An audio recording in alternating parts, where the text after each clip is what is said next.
Marilah kita bersorak-sorai untuk Tuhan.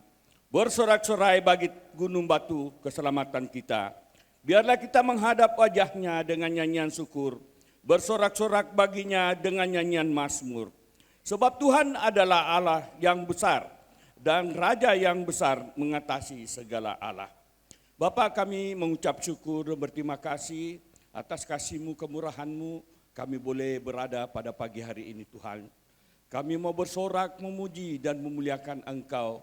Sebab Engkaulah gunung keselamatan kami. Engkaulah gunung batu kami, perlindungan kami, pertolongan kami. Oleh sebab itu Tuhan, pada pagi hari ini kami mau memuji, memuliakan Engkau, meninggikan Engkau Tuhan. Dan kami percaya Tuhan, ketika kami memuji Engkau, yang sakit disembuhkan, yang lemah dikuatkan, yang terbeban dilepaskan. Di dalam nama Tuhan Yesus Kristus, sama-sama kita katakan amin.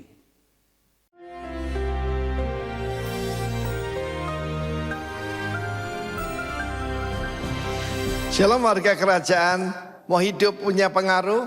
Have confidence in God. Kita melihat contoh yang sangat luar biasa dalam kehidupan, yaitu David. Kita lihat dalam 1 Samuel 17. Kita tahu bagaimana dia tidak diperhitungkan.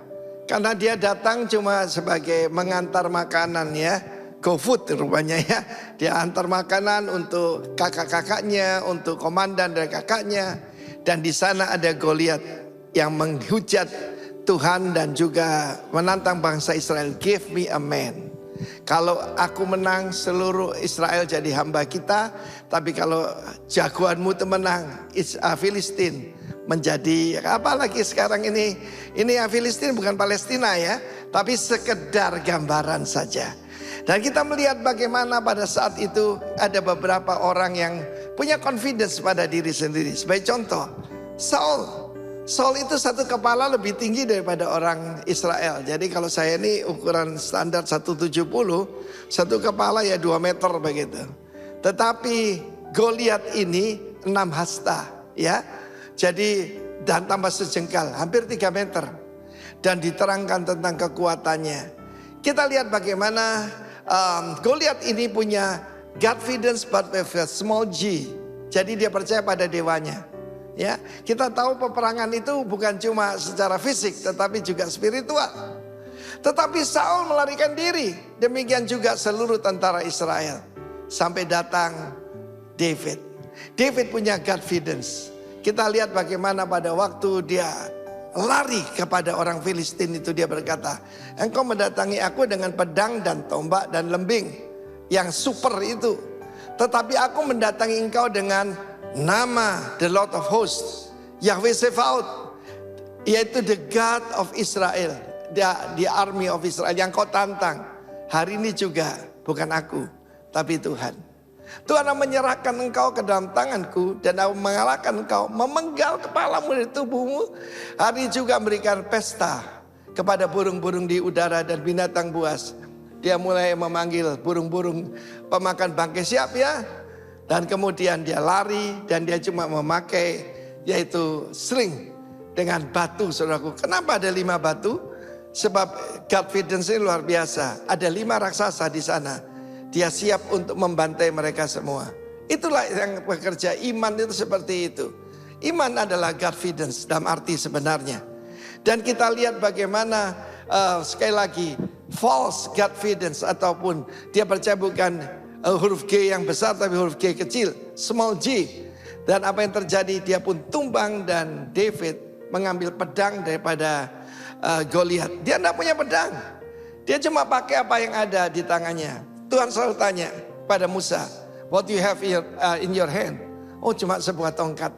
Tapi tongkat itu gambaran otoritas. Ketika tongkat Musa menjadi tongkatnya Tuhan, luar biasa. Demikian juga sling daripada David jadi sling daripada Tuhan. Batu itu kerjanya seperti peluru kendali, menembus kepala.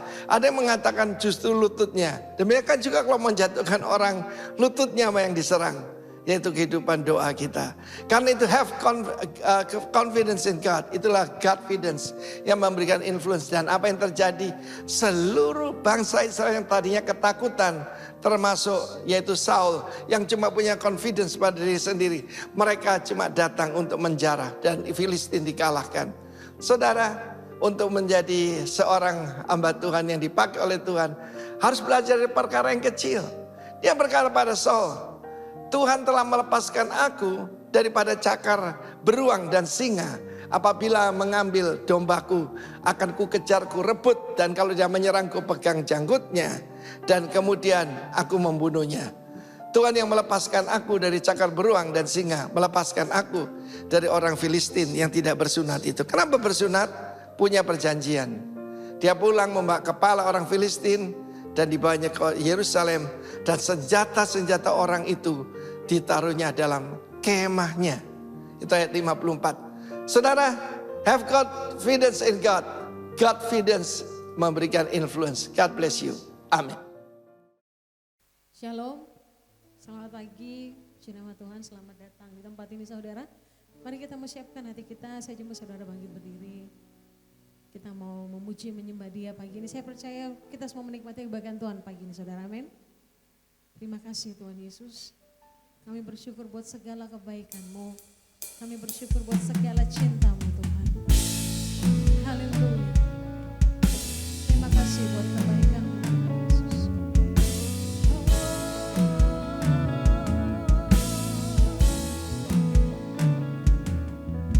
Bila ku buka mataku dan lihat wajah-Mu, ku terkagum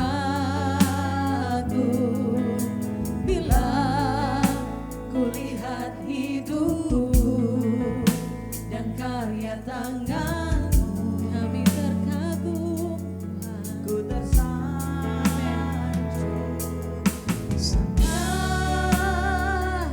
sama yang baik dalam hidupku.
bersyukur.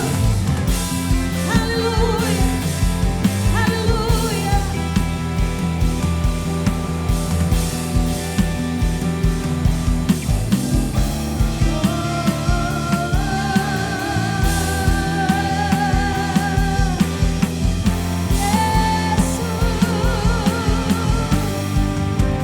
Ku nyanyi haleluya,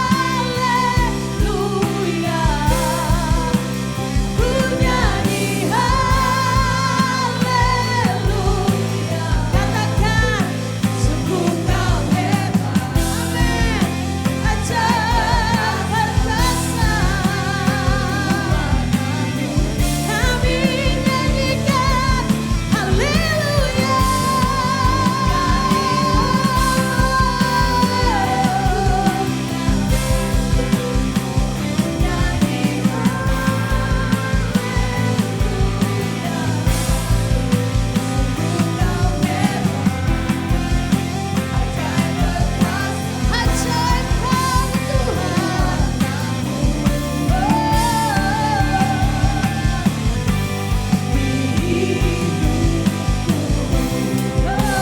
Kami nyanyikan haleluya, ku nyanyi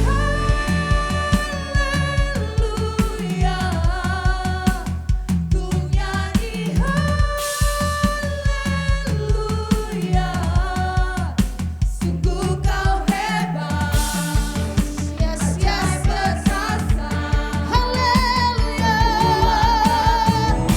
Katakan kami nyanyikan, ku nyanyi haleluya, kami nyanyikan haleluya.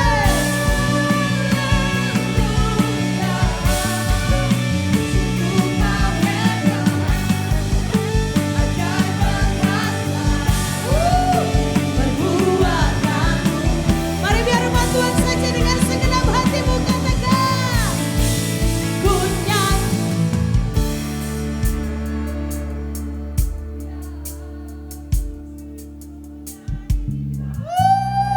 Haleluya. Engkau hebat Tuhan. Katakan dengan segenap hatimu, kami nyanyikan haleluya.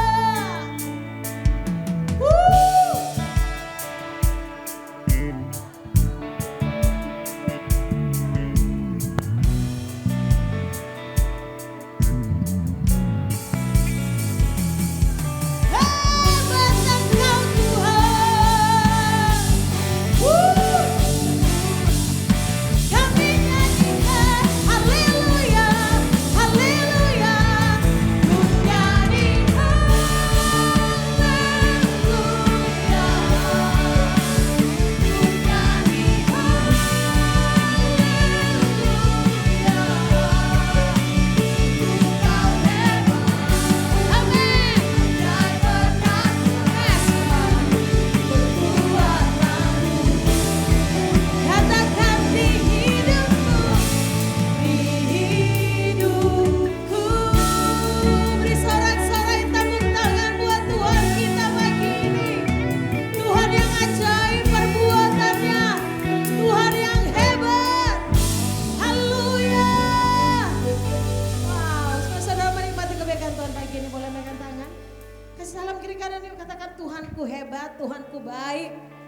Wow. Mari yang menikmati kebaikan Tuhan. Sama-sama kita katakan pujian ini. Sebab Tuhan baik. Amin saudara. Sebab Tuhan baik. Sama-sama katakan pujian ini. Sebab Tuhan baik. Katakan anugerahnya kekal selamanya. Sekali lagi dengan iman katakan, sebab Tuhan baik, ya. Sebab Tuhan baik, amin. Sebab Tuhan baik.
benar Tuhan, kami punya Allah yang baik, Allah yang hebat, Allah yang berkuasa di surga dan di bumi ini Tuhan. Kami ada hari ini karena anugerah Tuhan. Kami bisa melihat kebaikan Tuhan demi kebaikan Tuhan terjadi dalam kehidupan kami. Kami mau mendengarkan kebenaran firman-Mu ya Tuhan. Urapi setiap kami di tempat ini, baik yang berbicara maupun yang mendengar. Supaya kami dipenuhi dengan Roh Kudus. Dan kami memahami isi hati Tuhan. Dan kami bisa mengerti dan memahami rencana Tuhan dalam kehidupan setiap kami. Dan kami bisa memuliakan Tuhan dalam kehidupan kami. Sehingga kerajaan Allah nyata di tengah-tengah dunia ini. Dan semua lidah mengaku Yesus Kristus adalah Raja dan Tuhan. Roh Kudus jamah setiap kami. Tidak ada satu orang pun terlewat di tempat ini. Biarlah firman ini bertumbuh, berbuah, dan bisa dinikmati banyak orang. Terima kasih Yesus untuk kemuliaan nama Tuhan. Haleluya, amin. Shalom semuanya. Apa kabar? Minta maaf saya saya menikmati. Thank you Team Praise and Worship. Boleh dong tepuk tangannya buat mereka semuanya. Bapak Ibu bisa menikmati mereka latihan dari tadi malam, betul ya? Tadi malam siapin. Saya minta maaf kalau mungkin saya joget-joget, itu kebiasaan saya di gereja. Karena itulah mengekspresikan Tuhan kita. Amin. Well, orang bilang tidak kenal, tidak sayang. Tapi sebelumnya saya ucapkan kembali lagi terima kasih buat Pastor Yonatan dan tim pengembalaan di tempat ini yang sudah mengundang saya pribadi untuk bisa menyampaikan kebenaran firman Tuhan di tempat ini. Dan salam dari gembala kami di Rock Jayapura, Ibu Gembala kami, dan jemaat buat jemaat Rock Makassar. Nama saya Stephen Halim, saya berasal dari Rock Jayapura, dan saya sudah melayani sepenuh waktu kurang lebih 7 tahun, mengambil keputusan untuk melayani sepenuh waktu di Rock Jayapura, dan saya sudah menikah, saya diberkati 3 orang putri, dan puji Tuhan saya masih paling ganteng di rumah, tidak ada lawannya. Jadi haleluya. Itu sebuah anugerah bisa punya anak-anak yang luar biasa daripada Tuhan. Saudara siap dengar kebenaran firman Tuhan? Well, ibadah kedua saya akan sharing yang berbeda dari yang pertama. Judul saya Godfidence in Influence. Di bulan ini kita berbicara tentang Godfidence in Influence, di mana keyakinan kita, kepercayaan diri kita pada Tuhan itu menjadi pengaruh dalam kehidupan kita. Mari siapkan catatan kita semuanya. Ayat bacaan kita di Filipi 4 ayat yang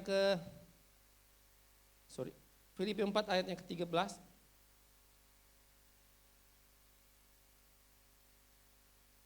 Filipi 4 ayat yang ke-13 firman Tuhan berkata, segala perkara dapat kutanggung di dalam Dia yang memberi kekuatan kepadaku. Kalau kita baca firman Tuhan ini kayaknya keren banget ya. Rasul Paulus nyampaikan. Tapi kalau saudara tahu faktanya bahwa dia menulis surat ini, dia sedang menulis kepada jemaat di Filipi melalui posisinya di dalam penjara. Posisinya di dalam penderitaan. Posisi di mana daging dia nggak dipuaskan secara manusia.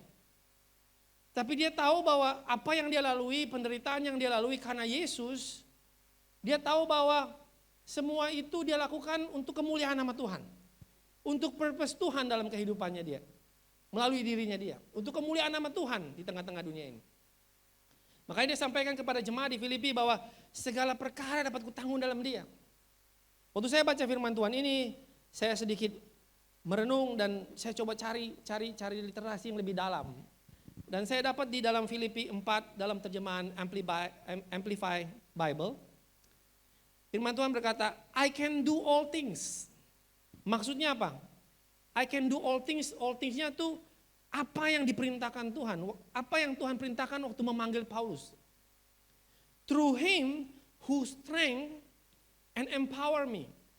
Melalui dia yang memberikan kekuatan dan memampukan memberikan kuasa buat saya. Tujuannya buat apa? To fulfill his purpose. Untuk fulfill, untuk tercapainya tujuan Tuhan dalam hidupnya, melalui hidupnya Paulus.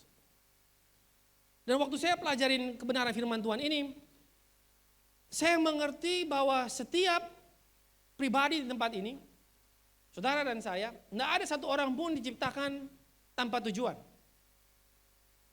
Amin. Di sini ada yang pikir, saya biasa-biasa saja, saya nggak mungkin bikin apa-apa. Tapi saya mau kasih tahu buat saudara dan saya bahwa saudara dan saya diciptakan unik.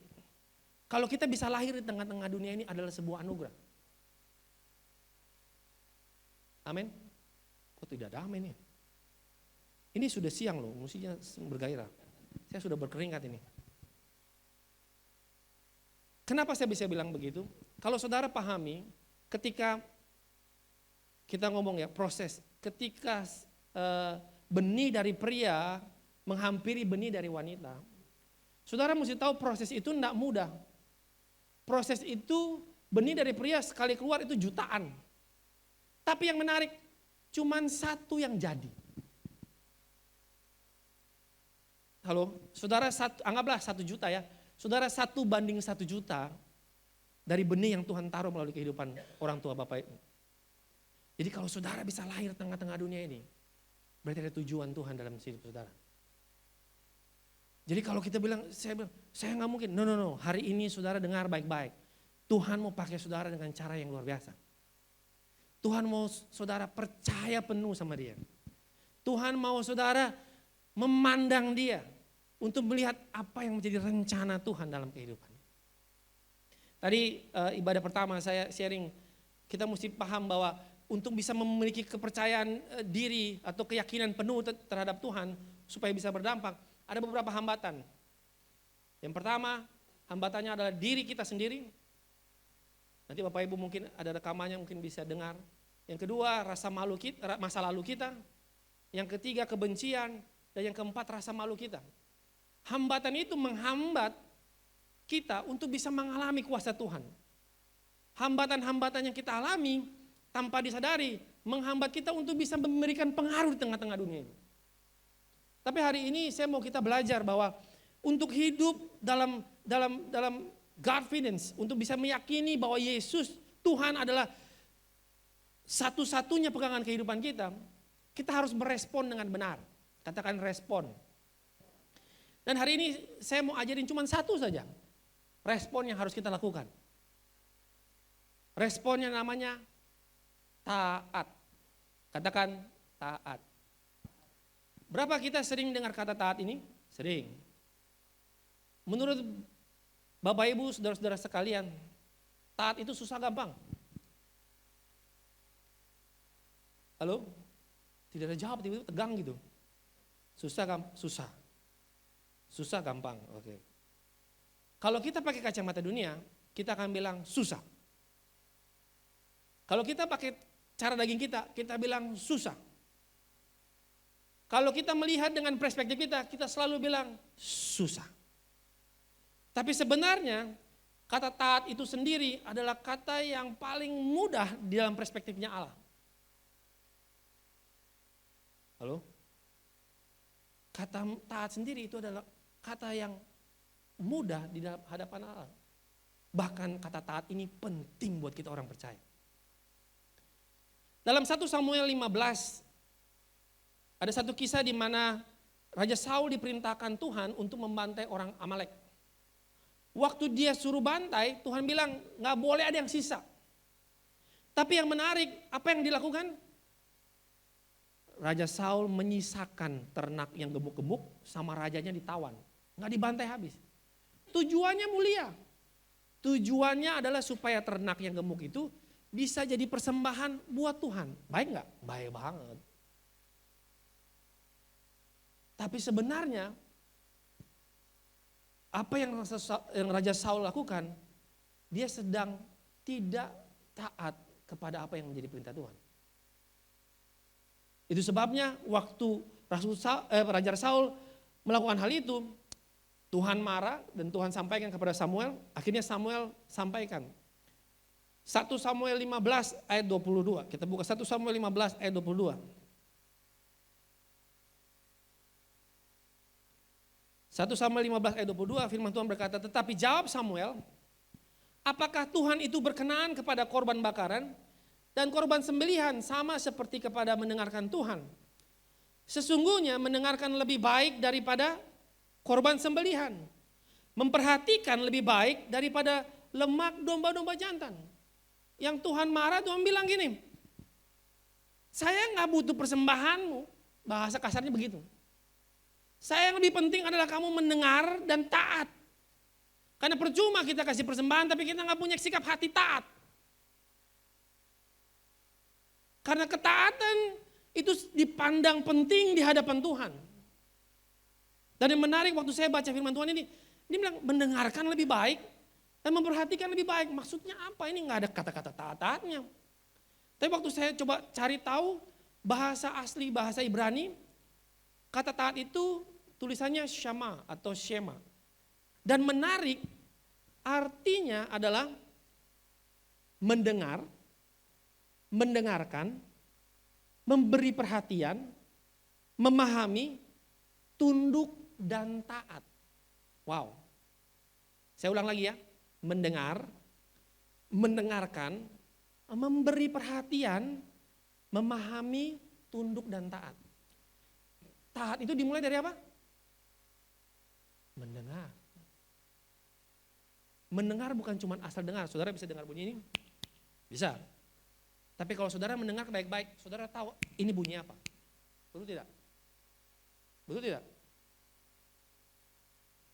Itu beda tuh. Makanya bahasa Inggris ada hear sama listen. Kalau hear cuma sampai lalu, tapi kalau listen, pay attention. Tapi habis listen, kita mesti put attention, perhatikan baik-baik. Makanya mendengarkan bukan cuma pakai telinga saja. Pakai mata juga. Pakai seluruh tubuh kita. Saudara pernah berandai-andai bertanya nggak? Kenapa telinga saya diciptakan dua? Dan mulut cuma satu. Tuhan mau kita apa? Lebih banyak mendengar daripada berbicara. Tidak ada amin. Tegang ini, masalah masih tegang lagi mendengarkan. Oh, good. Bayangkan kalau mulut dua. Mulut sini baru bicara, mulut sini sudah bantah. Mulut satu saja berbahaya. Apalagi dua. Itu sebabnya Tuhan mau kita belajar untuk mendengar. Nah, Tuhan tahu bahwa kita nggak bisa hidup di tengah-tengah dunia ini. Justru kita butuh guidance. Kita butuh ketaatan penuh sama Tuhan. Kita butuh percaya sama Tuhan. Kita nggak bisa ngandalin kekuatan kita. Itu sebabnya kita belajar untuk taat. Kenapa kita mesti taat? Ini supaya kita pelajari. Kenapa kita mesti taat? Pertama, karena ketaatan adalah bukti kasih kepada Allah. Saya ulang. Karena ketaatan adalah bukti kasih kepada Allah. Yohanes 14 ayat 15 firman Tuhan berkata, jikalau kamu mengasihi aku, kamu akan menuruti segala perintahku. Jikalau kamu mengasihi aku, kamu akan menuruti segala perintahku. Amin. Saudara mengasihi Tuhan? Saudara menuruti segala perintah Tuhan? Amin. Perintah Tuhan bilang apa? Janganlah kamu khawatir. Saudara turutin belum? Waduh, ampunilah musuhmu. Sudah belum? Shalom, ada orang sini shalom? Shalom. Perintah Tuhan bukan tuh? Kalau saudara mengasihi, hari ini saudara mau melepaskan pengampunan. Come on. Itu sebabnya ketaatan adalah bukti kita kepada kasih kita kepada Allah. Jangan kita bilang kita taat, tapi kita nggak melakukan perintahnya. Jangan bilang kita pergi gereja, tapi kita nggak menghidupi kebenaran firman Tuhan. Karena ketaatan bukan saudara datang tiap hari minggu ke gereja, bukan itu saja. Ketaatan jauh daripada itu. Ketaatan adalah saudara menghidupi kebenaran firman Tuhan. Karena saudara tahu, saudara menghidupi firman Tuhan karena saudara lebih dahulu dikasihi sama Tuhan. Karena begitu besar kasih Allah akan dunia ini. Sehingga dia mengaruniakan anaknya yang tunggal buat saudara dan saya. Tugas saudara dan saya buktinya apa? Nyatakan kasihnya dalam kehidupan saudara dan saya. Supaya dunia melihat bahwa Tuhan yang kita sembah adalah Tuhan yang penuh dengan kasih. Halo? Kalau saudara memahami ini, harusnya kita berpikiran paradigma kita udah berubah. Kita bukan lagi mementingkan kehendak kita, tapi kita bagaimana melakukan kehendak Allah melalui kehidupan kita. Melalui kebenaran firman Tuhan. Itu kenapa tadi bilang, ketaatan adalah bukti kasih kepada Allah. Dan tahukah saudara bahwa perintahnya Tuhan itu perintahnya mudah? Mudah atau tidak? Semua tegang sekali. Minta maaf nih, saya kencang sekali. Gak apa-apa, saya gas saja. Gas. Oke, gas. Perintah Tuhan selalu sederhana. Cuman karena kita memakai paradigma kita gak bisa lihat perintahnya itu mudah. Mana buktinya kita begini. 1 Yohanes 5 ayat 3. 1 Yohanes 5 ayat 3. Firman Tuhan berkata, sebab inilah kasih kepada Allah yaitu bahwa kita menuruti perintah-perintahnya. Titik. Habis itu apa? Perintah-perintahnya. Halo, tulisnya apa? Berat atau tidak berat? Tidak berat. Harusnya kalau kita pahami kebenaran firman Tuhan, perintahnya nggak berat. Saya coba selidiki Alkitab dan saya coba cari tahu. Banyak hal yang Tuhan buat, perintahnya cuma sederhana. Cuman kita nggak sanggup melakukannya karena kita berpikir dengan cara manusia. Salah satu contoh cerita, waktu di Keluaran, di kitab Keluaran, waktu Musa dan bangsa Israel keluar dari Mesir, dan mereka terhadang dengan laut. Mereka punya pilihan nyemplung ke laut mati atau balik dibunuh. Rakyat itu bersungut-sungut, Musa, kita mati konyol di sini, ngapain kita mati konyol di sini? Harusnya kita mati aja di Mesir, baik-baik saja kehidupan kita. Gimana? Tapi Musa bilang, tenang, Allah yang kita sembah akan berperang bagi kita. Mereka bilang, intinya mereka bersungut-sungut. Sampai akhirnya di Keluaran 14, ayat yang ke-16. Tuhan berfirman buat Musa. Dan engkau, angkatlah tongkatmu, dan ulurkan tanganmu ke atas laut, dan belahlah air. Sekarang perintahnya, saya mau tanya, perintahnya angkat tongkat gampang kah susah? Gampang. Tapi kalau Musa pakai pikirannya dia, kacamatanya, maksudnya gimana nih? Gak nyambung.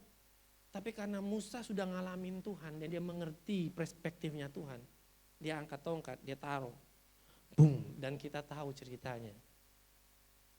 Laut terbelah, nama Tuhan dipermuliakan. Satu cerita lagi buat membuktikan bahwa perintahnya mudah.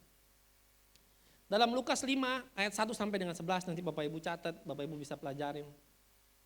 Ada satu peristiwa, judulnya penjala ikan menjadi penjala manusia.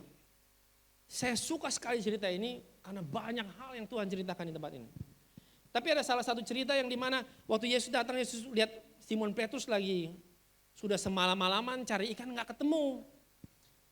Yesus datang bilang, Yesus naik perahunya, Yesus bilang tolong bertolak ke tengah. Sampai di tengah, Yesus berkhotbah dengan luar biasa. Habis Yesus bilang gini, pergi ke tempat yang lebih dalam, tebarkanlah jalamu. Siapa Simon Petrus ini? Simon Petrus ini orang yang ahli, skill dalam pekerjaannya. Dia seorang nelayan. Bapak Ibu di sini ada yang mungkin nelayan, tahu tangkap ikan? Saya percaya masalah ombak, angin semua, titik ikan dia tahu semuanya. Tapi hari itu dia berusaha cari nggak dapet. Terus abis dengar khotbah, Yesus suruh dia ke dalam, suruh ulang lagi ke tempat yang sama yang dia sudah pergi. Dia pikir itu kalau saya jadi Simon Petrus, aduh,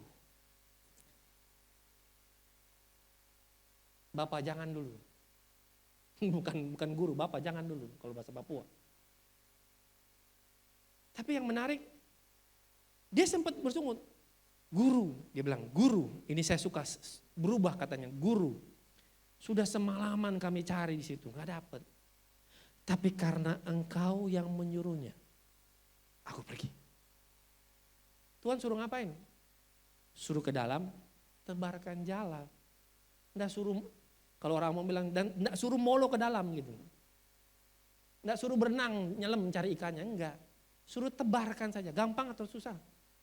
Buat Simon Petrus gampang, cuma tebarkan jalan. Tapi apa yang dia lakukan waktu dia taat?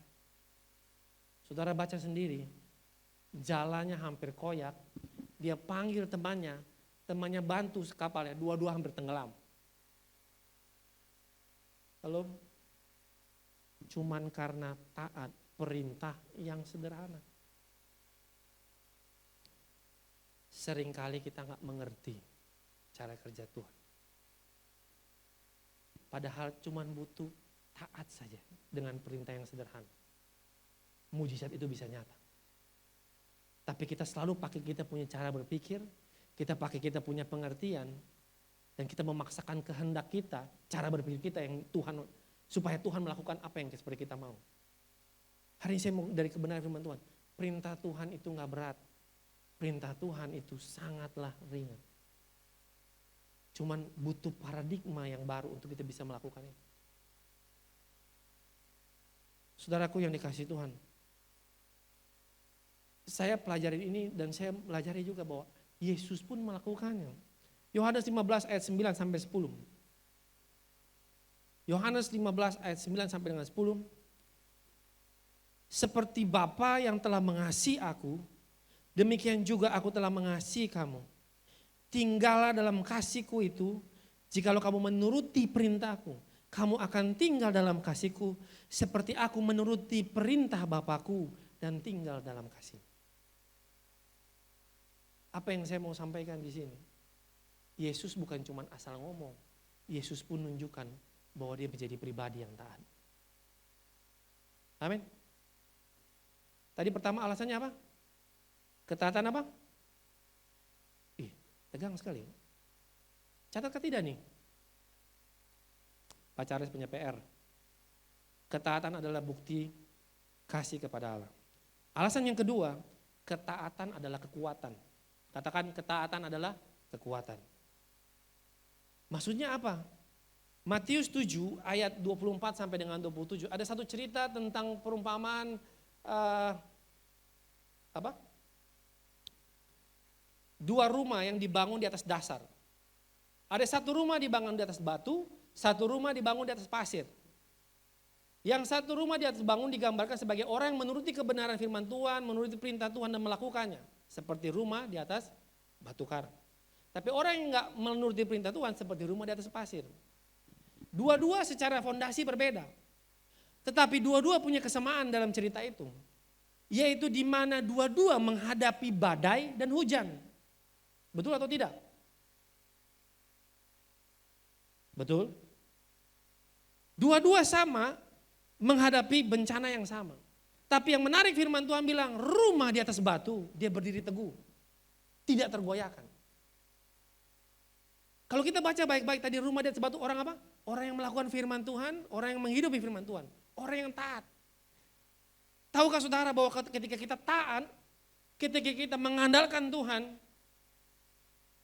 apapun yang terjadi dalam kehidupan kita, tantangan hari ini tidak akan menggoyahkan kita di tengah-tengah dunia ini. Karena Tuhan kita besar. Karena fondasi kita jelas. Seringkali kita takut untuk taat, kita pikir taat itu susah. Karena taat itu kayaknya mengancam daging kita. Tapi kalau kita punya perspektif yang benar tentang apa yang Tuhan mau sampaikan buat kita semua di tempat ini, kita taat supaya nama Tuhan dipermuliakan. Ketika kita tidak goyah, ketika ada ancaman, tantangan, penderitaan yang kita hadapi, kita tetap fokus sama Tuhan. Kita tahu bahwa Tuhan yang berdaulat. Dan Tuhan buktikan bahwa ketaatan kita menghasilkan kekuatan, kuasanya nyata dalam kehidupan saudara dan saya. Kuncinya cuma saudara dan saya mau mengandalkan Dia, hidup kebenaran firman Tuhan, nggak ada cara lain. Kalau saudara bilang saudara percaya tapi nggak pernah hidup kebenaran firman Tuhan, come on, mulai rubah paradigma kita. Nggak bisa kita hidup dengan biasa-biasa. Dunia semakin jahat, seperti firman Tuhan. Kasih sebagian orang menjadi dingin. Saudara tahu kasih sebagian orang menjadi dingin? Contoh paling gampang. Kalau ada kecelakaan, mereka tolong atau mereka video dulu? Hah? Kasihan Mi, dia jatuh Mi.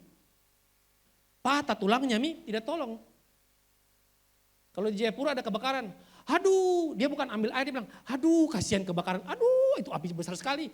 Padahal dia di situ bisa tolong orang, ada orang lagi lari-lari buang air, dia, aduh kasihan. Kelihatannya baik dia memviralkan, dia membantu. Tapi dia nggak punya kasih sama sekali. Halo.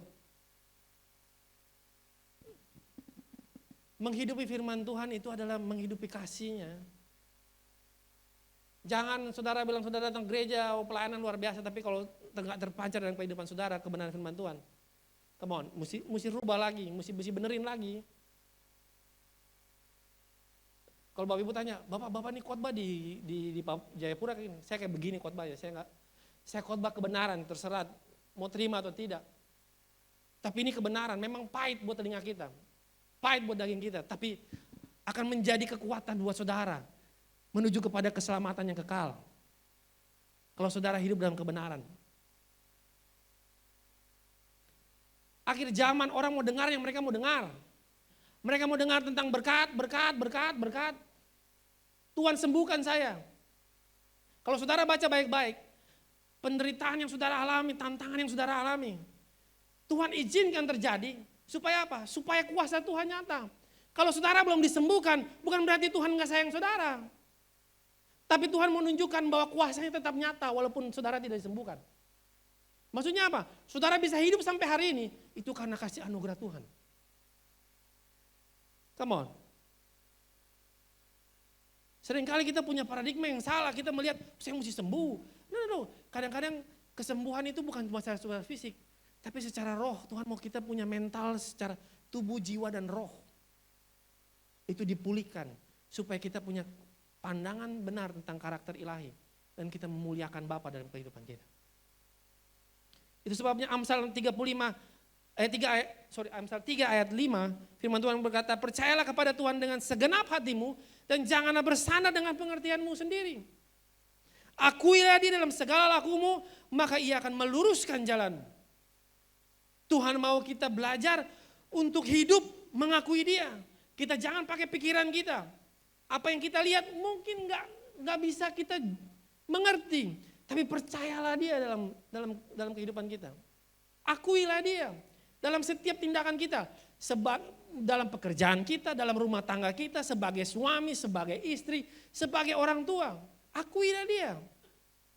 Tuhan, saya belum jadi suami yang baik. Tuhan tuntun saya untuk jadi suami yang baik. Tuhan, saya belum jadi mama yang baik buat anak-anak saya. Tolong hikmat-Mu mampukan saya untuk bisa mendidik anak-anak saya. Saya punya kakak sepupu menarik, dia kuliah S2 sampai S2 di Amerika. Dia cum laude. Summa cum laude kalau saya 4.0 setiap di Amerika. Lucunya, cita-citanya apa? Pengen jadi ibu rumah tangga. Mungkin Bapak Ibu ketawa. Tapi itu cita-citanya yang paling besar. Kenapa dia bilang ini? Saya mau bangun value buat anak-anak saya. Saya sekolah tinggi bukan cari karir, tapi saya mau, orang sekolah itu kan buka cara berpikir. Supaya dia bisa melihat dan dia bisa jadi teladan buat anak-anaknya. Dan puji Tuhan hari ini salah satu anaknya jadi IT programmer di Google di Amerika. Salah satu anaknya menjadi pianis. Dan masih ada 2 anaknya yang lagi, semua anaknya laki-laki. Kebalikan sama saya. Tapi saya melihat sendiri apa yang dicita-citakan dan dia melandaskan Tuhan, kehidupannya berubah. Dia bisa jadi, anak-anaknya bisa jadi orang yang luar biasa dan berdampak dimanapun mereka berada. Itu sebabnya akui Tuhan dalam setiap tindakan kita. Siapapun kita, mau tua, mau muda, siapapun kita hari ini kalau kita dengar kebenaran firman Tuhan, akui Dia dalam setiap tindakan kita. Jangan pernah pakai pikiran kita. Yang jadi dokter mau kerja, walaupun punya pengetahuan, Tuhan tuntun saya. Supaya saya bisa menyembuhkan pasien saya. Mau masak, Tuhan terima kasih. Berkati tangan saya, berkati hikmat. Supaya takarannya enak, bisa jadi berkat. Orang menikmati sukacita. Bikin kopi Pak, bikin kopi dengan sukacita. supaya orang menikmati. Karena dan orang memuliakan nama Tuhan. Saudara mungkin pikir sepele, tapi Tuhan selalu kerja dengan hal yang kecil. Dia nggak pernah bekerja yang besar-besar. Dia nggak harus suruh saudara jadi presiden semua baru saudara jadi hebat. Enggak. Start di mana saudara berada. Tuhan punya desain yang besar buat saudara. Come on. Mau tepuk tangan Pak. Mau teriak haleluya, haleluya. Ini bukan buat saya tapi buat Tuhan. Kalau saudara tadi lihat saya joget-joget, saya nggak pernah sampai di titik itu. Sebenarnya buat saya untuk berdiri di depan orang ini saya nggak bisa. Saya pulang ini bisa habis, orang bilang kayak habis perang, KO. Karena saya orang introvert. Tapi kalau saya bisa berdiri hari ini di sini, saya bisa sukses. Karena saya punya tahu, saya cuma menceritakan Tuhan saya yang saya sembah. Dan gak mudah saudara kasih Tuhan. Karena saya tahu, ini mungkin kesempatan saya untuk menyampaikan kebenaran firman. Kita gak pernah tahu kapan kita ketemu lagi. Tapi saya percaya waktu saya sampaikan ini, biar Roh Kudus menjamah semua kita untuk mengerti bahwa kita gak bisa hidup tanpa Tuhan. Akui dia dalam kehidupan kita. Itu sebabnya Roma 12 ayat 2 firman Tuhan berkata, janganlah kamu menjadi serupa dengan dunia, tetapi berubahlah pembaharuan budimu sehingga kamu dapat membedakan mana kehendak Allah, apa yang baik, berkenan kepada Allah, dan yang sempurna. Kita bisa mengakui Tuhan kalau kita belajar untuk merubah paradigma kita. Kita nggak bisa lihat dengan cara manusia, tapi kita lihat dengan caranya Tuhan. Kadang-kadang kita nggak mengerti. Kalau nggak mengerti, ngapain? Tanya, Tuhan, aku nggak mengerti. Tapi aku percaya Tuhan. Itu kita punya confidence dilatih betul-betul. Dan tahukah saudara, pelajaran yang paling terpenting untuk kita bisa melihat Tuhan selalu di dalam penderitaan. Kalau kita tadi sudah tahu dua alasan. Pertama apa? Pancingan nih. Hah? Ketaatan adalah bukti kasih kepada Allah. Yang kedua, ketaatan adalah kekuatan. Kalau kita sudah tahu bahwa dua alasan ini penting, apa yang harus kita kerjakan? Yang pertama, untuk supaya kita bisa taat adalah belajar taat. Ada fasenya. Belajar taat. Kenapa kita mesti belajar taat? Karena Tuhan sendiri dia belajar taat. Buktinya di mana, Pak? Ibrani 5 ayat 8 sampai dengan 9. Kita buka. Ibrani 5 ayat 8 sampai dengan 9. Dan sekalipun ia adalah anak, ia telah belajar menjadi apa? Menjadi apa? Menjadi taat dari apa yang telah dideritanya. Dan sesudah ia mencapai kesempurnaannya, ia akan menjadi pokok keselamatan yang abadi bagi semua orang yang taat kepadanya. Waktu saya baca firman Tuhan ini, Tuhan aja menunjukkan bahwa dia belajar untuk taat. Jadi taat itu susah atau gampang? Tergantung saudara punya respon, mau belajar untuk taat atau tidak. Kalau saudara belum belajar untuk taat, saudara akan belajar medannya mana? Medannya penderitaan yang saudara alami. Kekecewaan yang saudara alami. Pergumulan yang saudara alami. Tapi Tuhan mau tunjukkan bahwa dia tidak pernah meninggalkan saudara dan saya. Justru di situ saudara belajar untuk taat. Karena ketika kita belajar untuk taat, kita tetap belajar terus, perlahan itu akan, yang tadi yang kita bilang susah, kita bilang ternyata taat itu tidak terlalu susah ya. Yang tadinya kita bilang ampunilah musuhmu, aduh Pak, bagaimana Pak saya mau ampuni dia, utang saya Ki belum dibayar Ki.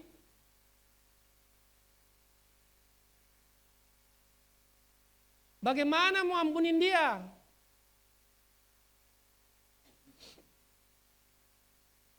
Sakit hati saya, ditipu sama dia. Dia tinggalkan saya dengan perempuan lain, Pak.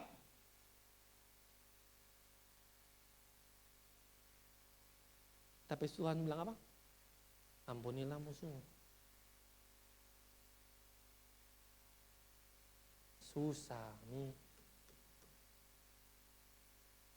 Tapi percayalah kalau kita mau belajar, Roh Kudus akan memampukan kita untuk selalu perlahan tapi pasti, pelan tapi pasti. Saya punya teman, istri saya, jadi teman dari istri saya. Satu momen ketika saya di Surabaya lagi ngobrol-ngobrol, terus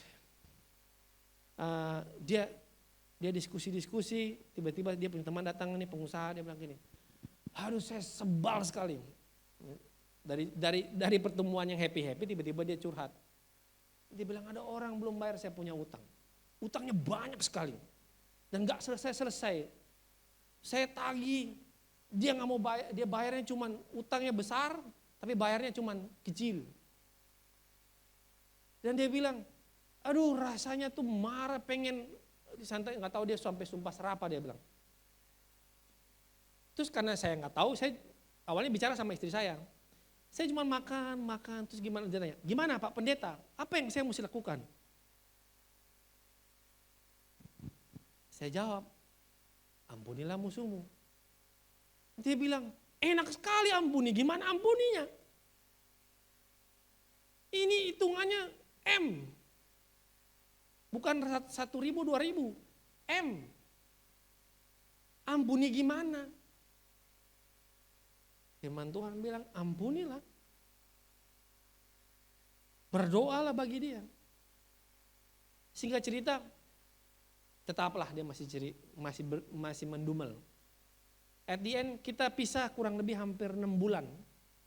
Awal tahun kemarin, dia telepon istri saya. Dia bilang gitu. Kamu tahu enggak yang orang itu? Belum selesai loh dia sampai sekarang. Tapi, saya suka kata tapi ini ada berubah. Tapi saya ingat waktu kita bertemu kemarin, waktu kita berbicara untuk mengingat lagi, untuk belajar untuk mengampuni. Dan ketika saya belajar untuk ampuni, saya sukacita banget. Saya bebas, saya nggak tertekan kapan duitnya datang, kapan ininya datang. Saya sukacita, saya plong. Kalau tanya sudah bayar belum? Belum. Dan orangnya masih bayar, bayarnya iprit-iprit orang bilang. Tapi setiap kali dia bayar, terima kasih, puji Tuhan ya, saya doain biar lancar. Dia bisa ngomong begitu, coba bayangkan. Dia belajar untuk taat.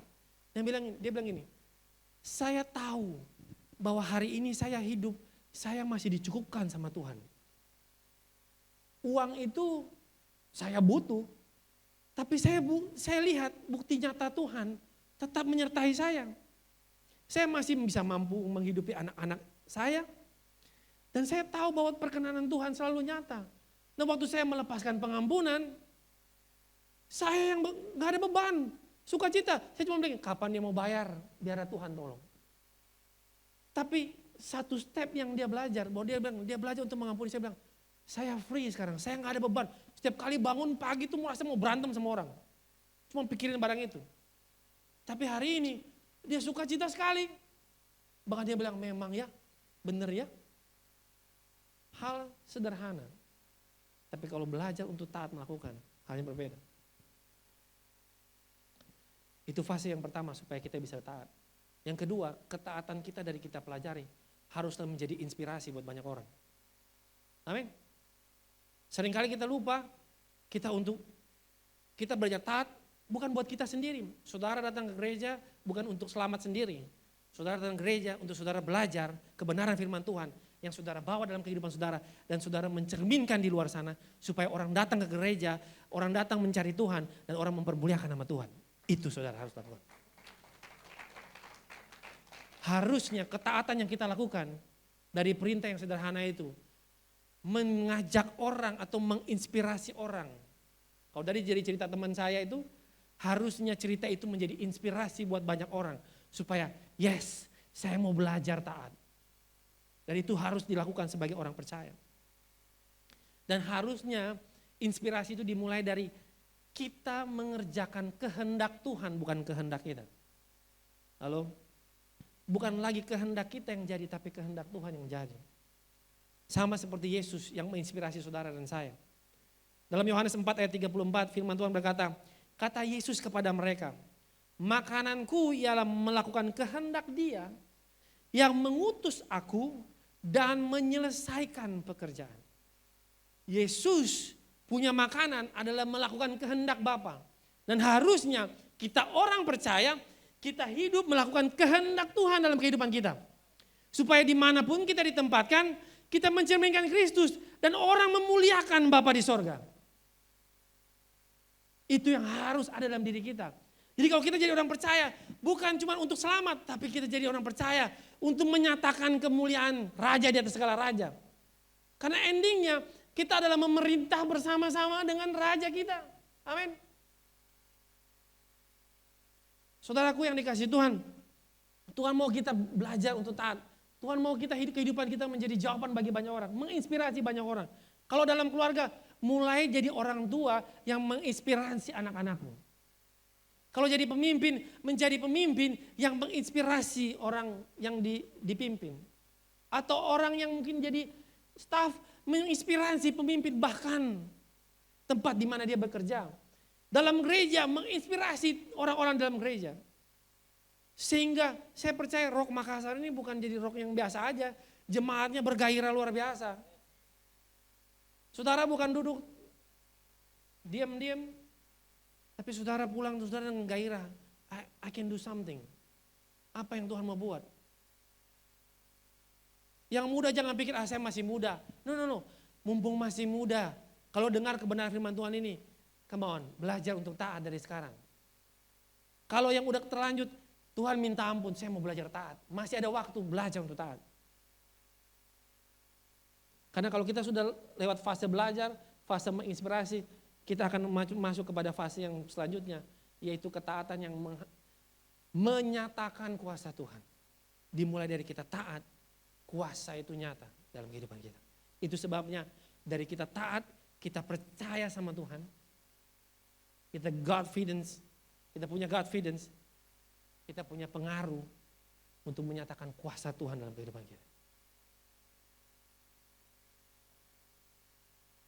Kenapa mesti kuasa? Karena yang kita lawan bukan tentang daging. Yang kita lawan penguasa di udara. Efesus 6 ayat 12. Efesus 6 ayat 12. Karena perjuangan kita bukanlah melawan darah dan daging, tetapi melawan pemerintah-pemerintah. Dan melawan penguasa-penguasa. Melawan penghulu dunia gelap yang gelap ini. Melawan roh-roh jahat di udara. Kita bukan melawan orang yang kita benci, tapi kita melawan roh-roh yang menguasai dunia ini. Saudara harus tahu di mana saat saudara taat, saudara menginspirasi, kuasanya nyata. Saudara lagi punya kuasa untuk melawan seluruh roh jahat yang ada di dunia ini. Di rumah saudara, di lingkungan saudara, di mana saudara ditempatkan. Kalau di tempat saudara, tempat bekerja penuh dengan korupsi, saudara hadir di tempat itu, Tuhan mau menunjukkan buat saudara, saudara dipakai untuk jadi jawaban, untuk melawan roh-roh korupsi yang ada di sana. Roh-roh jahat yang mengikat cara berpikir mereka di sana. Kalau saudara di rumah, mungkin saudara lahir atau dalam keluarga yang bukan keluarga yang sempurna, tapi kehadiranmu Tuhan mau pakai engkau untuk memulihkan keluargamu. Untuk menyatakan kuasanya dari kehidupanmu. Kalau mungkin di sini orang tua saudara bukan keluarga yang utuh. Tapi hari ini Tuhan mau pakai pernikahanmu menjadi pernikahan yang utuh. Untuk menunjukkan siapa Tuhan yang saudara sembah. Sehingga dari pernikahan yang utuh, keluarga saudara dipulihkan. Nama Tuhan ditinggikan. Saya selalu pikir belajar taat itu sulit. Enggak. Waktu saya mengerti ini, belajar taat itu sebenarnya sangat-sangat mudah. Amin. Saudara diberkati. Saudara ditegur, bersyukurlah kalau saudara ditegur. Berarti saudara masih diberkenan buat Roh Kudus untuk diubahkan hati. Kita gak bisa hidup tanpa taat kepada Tuhan kita. Cara untuk kita bisa percaya penuh dengan Tuhan adalah kita belajar untuk taat. Kita gak bisa ngandalin pikiran kita. Karena ketaatan kita bukti bahwa kita mengasihi Tuhan kita. Ketaatan kita adalah kekuatan buat kita. Ketaatan kita adalah menunjukkan kuasa Tuhan dalam kehidupan kita. Belajar taat itu butuh proses. Tapi mari, kalau saudara dengar hari ini, mulai langkah satu. Pelan-pelan aja. Jangan lihat kiri dan kanan. Fokus dengan apa yang Tuhan taruh di hati. Belajar taat akan perintahnya. Jangan khawatir, firman Tuhan bilang ya. Jangan khawatir tuh perintah atau jangan? Perintah. Jangan khawatir, siapa di sini masih khawatir? Kalau saudara percaya, saudara pasti khawatir, saya juga khawatir. Cuman saya percaya kekhawatiran saudara akan berkurang ketika saudara mulai belajar untuk taat. Karena saudara bukan lagi mengandalkan diri saudara tahu bahwa Tuhan yang berdaulat dalam kehidupan saudara. Saya tutup dengan cerita ini. Jadi saya satu kali saya dengan istri saya pergi ke pantai dan kita mau camping. Jadi di Papua itu ada satu pantai namanya Amayepa. Pantainya itu dia mesti dari kota naik mobil kurang lebih 1-2 jam ke pelabuhan dekat sana di Teluk. Terus dia mesti keluar ke laut lepas terus baru balik begini. Jadi keluar terus balik. Untuk pergi ke sana bisa pakai darat tapi muter, nggak mungkin saya bawa anak-anak. Kebetulan waktu itu saya pergi sama anak-anak saya. Anak saya yang usia paling gede itu kalau nggak salah umur 7-8, yang kecil itu masih 3. Dan yang menarik kita naik speed. Waktu perginya aman, lancar jaya. Kita pergi, kita sampai dengan selamat. Pas mau pulang, pagi-pagi kita lihat ombaknya besar sekali. Waduh, saya bilang itu di otak sudah berkecamuk, segala macam kekhawatiran. Gimana nih kita pulang? Kalaupun kita jalan darat masih bisa, tapi bawa anak-anak gimana? Paling pahit lah, nginap 1 malam. Cuman gak mungkin, kita mesti pulang saat ini. Singkat cerita, akhirnya saya bilang apa? Saya bilang sama anak-anak, oke kita pulang. Saya ngomong sama anak saya, kalian pakai pelampung. Jadi anak-anak punya pelampung. Saya bilang sama saya punya anak yang nomor 2. Saya bilang, kamu pakai pelampung ya? Buat apa? Awalnya enggak, buat safety. Jadi kalau kamu ada apa-apa, pasti dia bisa tolong kamu. Oke. Singkat cerita naiklah kita ke kapal itu. Waktu naik kapal kita mulai gas. Mulai pertama, mulai ketemu ombak. Ombak 1, buk. Ya mungkin naik speed mungkin tahu ya rasanya ya. Semakin ke laut lepas, semakin besar gelombangnya. Jadi satu momen tiba-tiba, boom. Itu saya pernah nonton film action. Saya punya kapal tuh rasanya kayak di udara slow motion. Kita tarik napas semuanya. Anak-anak saya. Jadi kita semua, itu saya sepersekian detik saya bilang ini, Tuhan kita jatuh nih sudah. Sepersekian detik tiba-tiba saya takut itu patah terbagi 2 saja. Puji Tuhan, gas, mesin mati. Mesin mati sedikit, boom, dan lagi, Bapak Ibu, kita yang dari Tegang kan pucat kan? Kita pucat, yang dewasa-dewasa semua pucat. Tapi saya punya anak nomor 2 tiba-tiba gini. Woohoo, this is the best day ever. Dia pikir mainan. Kita rasa semua mati, dia rasa haleluya ini seru sekali nih. Dia nggak tahu kita berkecamuk untuk menyelamatkan dia pikiran. Tapi dia bilang this is the best day ever. Kalau saudara mungkin bisa ketawa itu. Karena saudara mesti baca cara berpikirnya dia. Karena anak saya sangat yakin. Dia berpikir, dia tahu bahwa saya akan tolong dia.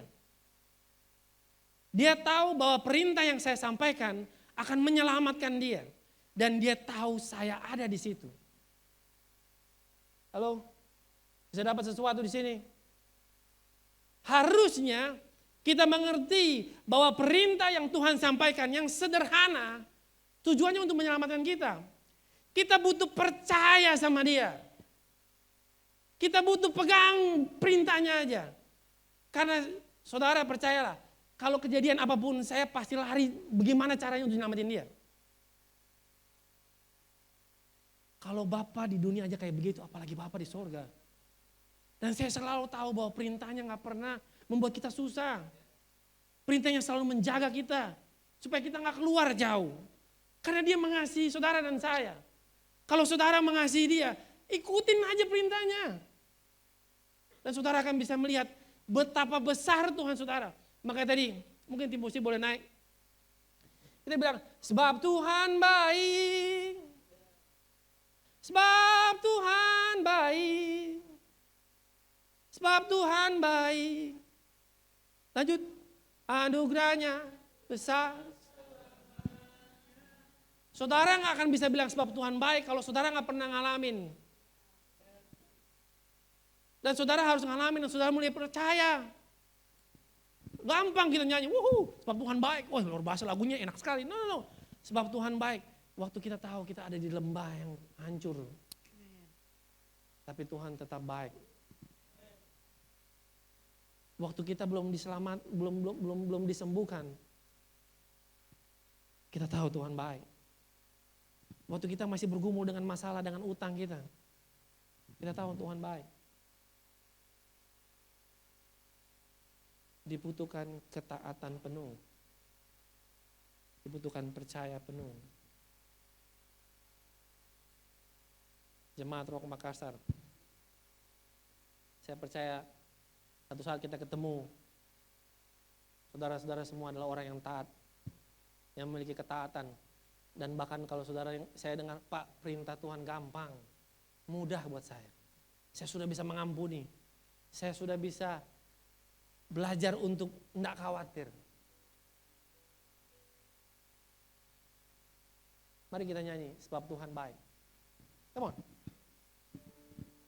Kasih bergoyang sedikit dulu. Silakan. Sebab Tuhan baik. Amin. Lagi berdiri. Come on. Sebab Tuhan baik. Sebab Tuhan baik. Anugerahnya kekal selamanya. Sebab Tuhan baik. Sebab Tuhan baik. Sebab Tuhan baik. Anugerahnya kekal selamanya. Sebab Tuhan baik. Anugerahnya kekal selamanya. Hey.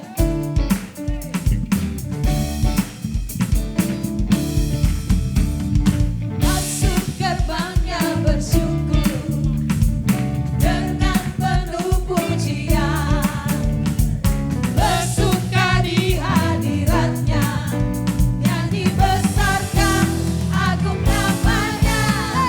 Puji tiuplah sangkakala, musik dan tarian.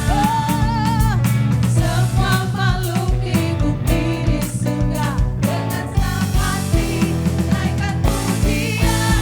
Sebab Tuhan baik. Sebab Tuhan baik. Sebab Tuhan baik. Anugerahnya kekal selamanya. Sebab Tuhan baik. Sebab Tuhan baik. Sebab Tuhan baik. Anugerahnya kekal selamanya. Benar Tuhan, kami punya Allah yang baik. Kami punya Allah yang hebat dan kami percaya kuasa-Mu nyata dalam setiap kehidupan kami. Hari ini kami belajar mendengar kebenaran firman-Mu, kami mau belajar taat. Karena kami percaya dalam ketaatan kami, bukti kami mengasihi Engkau. Amin. Dalam ketaatan kami, bukti bahwa kekuatan-Mu nyata dalam kehidupan kami. Sehingga kami bisa mengimpartasikan kuasa ilahi dalam kehidupan kami. Dan orang memuliakan nama Tuhan. Roh Kudus jamah setiap kami di tempat ini. Tidak ada satu orang pun terlewat. Mereka diubahkan, mereka dipulihkan. Dan mereka menjadi berkat bagi kota Makassar ini. Bahkan kemanapun mereka pergi sampai ke ujung dunia. Nama Tuhan ditinggikan, nama Tuhan diagungkan. Kami mengucap syukur Tuhan dalam nama Tuhan Yesus. Haleluya. Amin. Amin. Selamat duduk Bapak Ibu. Haleluya. Bapak Ibu diberkati Tuhan dengan firman Tuhan pagi hari ini. Berikan tepuk tangan buat Tuhan kita yang dahsyat. Haleluya. Kita akan berdoa untuk persembahan. Bapak Ibu mungkin yang baru pertama kali datang, nanti bisa memberikan persembahan. Setelah pulang ada amplop di belakang dan bisa mengisinya. Kita sekarang mau berdoa. Bapa dalam sorga, kami ucap syukur untuk hari yang indah ini. Kami boleh ada karena kasih karunia dan anugerah Tuhan. Kalau pada pagi hari ini kami diberkati oleh firman Tuhan tentang ketaatan. Kami percaya Tuhan, ketaatan adalah bukti kasih kepada Tuhan. Dan ketaatan juga merupakan bagian dari hidup kami Tuhan. Ketika kami taat Tuhan, kami dibangun karakter kami menjadi serupa dengan Kristus. Ketika kami taat, kami menyenangkan hati Tuhan. Sekarang pagi hari ini Tuhan, kami mau memberikan persembahan. Berkati tangan-tangan yang sudah memberikannya, dan kami mau pakai persembahan ini untuk hormat dan kemuliaan nama Tuhan. Nama Tuhan ditinggikan, nama Tuhan dipermuliakan. Terima kasih untuk semua kebaikan-Mu, terima kasih untuk kasih-Mu. Di dalam nama Tuhan Yesus Kristus, kami sudah berdoa dan menjawab syukur. Haleluya. Amin. Puji nama Tuhan. Saya percaya setiap kita diberkati pagi ini saudara. Amin. Haleluya. Mungkin ada Bapak Ibu Saudara yang baru pertama kali hadir pagi ini beribadah bersama kami, boleh memegang tangan kalau tidak keberatan. Ada yang selamat datang Ibu di belakang. Selamat beribadah di tempat ini bersama dengan kami. Haleluya. Mari saudara kita bangkit berdiri, kita akhiri ibadah kita siang ini. Haleluya.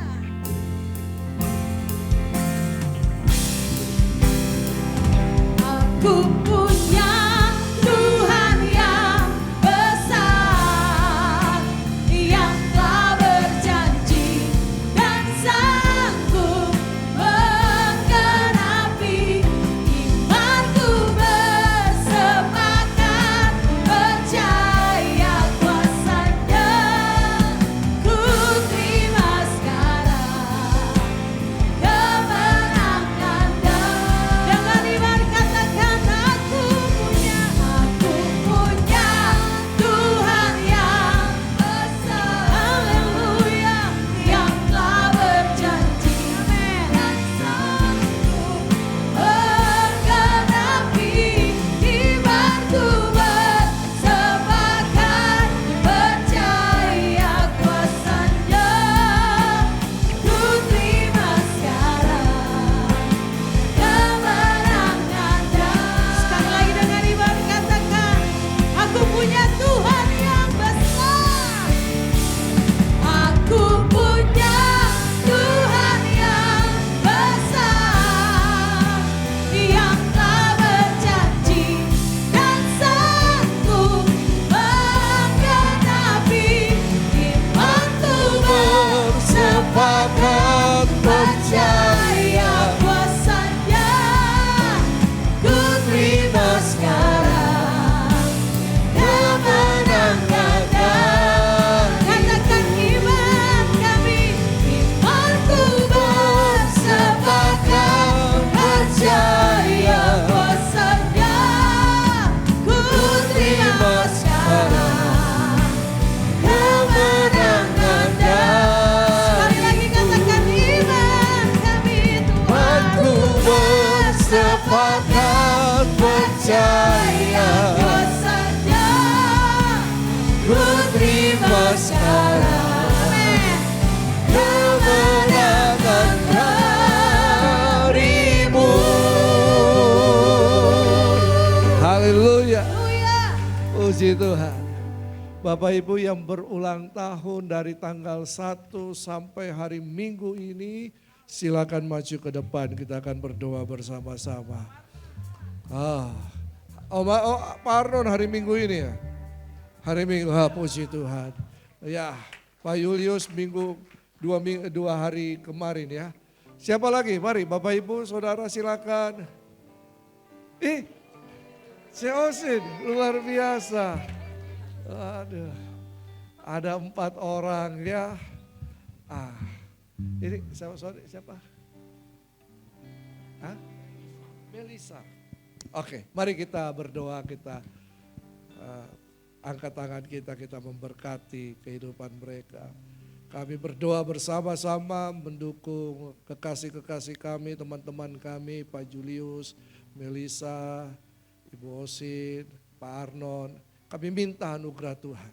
Kalau mereka dalam 2 minggu ini mereka berulang tahun, kami percaya ketika mereka ketemu dengan hari kelahiran mereka, mereka mengingat kembali ada rencana Tuhan yang luar biasa dalam kehidupan mereka. Mereka telah dijadikan oleh Tuhan. Mereka telah dibentuk oleh Tuhan. Janji Tuhan atas kehidupan mereka. Mereka kuat, sehat, anugerah Tuhan berlimpah-limpah dalam kehidupan mereka, dalam kehidupan keluarga mereka. Mereka menjadi berkat. Bahkan dimanapun mereka berada, mereka menjadi berkat lewat kesaksian hidup mereka. Kami percaya mereka adalah pelaksana kehendak Tuhan di muka bumi ini. Perlindungan Tuhan sempurna atas hidup mereka. Damai sejahtera dan sukacita berlimpah-limpah atas hidup mereka. Berkat Tuhan, anugerah Tuhan dicurahkan atas kehidupan mereka. Mereka sehat, mereka kuat, dan mereka menjadi pelaksana kehendak Tuhan. Haleluya. Berbahagialah kamu, rukunlah kamu. Ketahuilah bahwa Tuhan itu baik. Tuhan menyertai langkah-langkah kehidupanmu. Tuhan memberikan kekuatan. Tuhan yang menolong engkau dalam setiap keadaan. Tanganmu dipegang oleh Tuhan. Diberkati kehidupanmu, diberkati hidup nikahmu, diberkati keluargamu, diberkati apapun yang kau kerjakan untuk kemuliaan nama Tuhan. Tuhan memberkati studi, pekerjaan, pelayanan, diberkati oleh Tuhan. Tangan-tanganmu menjadi tangan-tangan kesembuhan. Tangan-tanganmu menjadi tangan-tangan keberkatan. Perkataanmu menjadi perkataan yang penuh dengan kesaksian akan Kristus. Perkataanmu akan menguatkan banyak orang. Dan kehidupanmu disertai oleh Tuhan. Diberkati oleh Tuhan. Engkau sehat, engkau kuat, diberkati oleh Tuhan. Berkat daripada Bapa, Putra, dan Roh Kudus turun ke atasmu. Dan sekali percaya Yesus tetap untuk selama-lamanya. Yang percaya katakan, amin.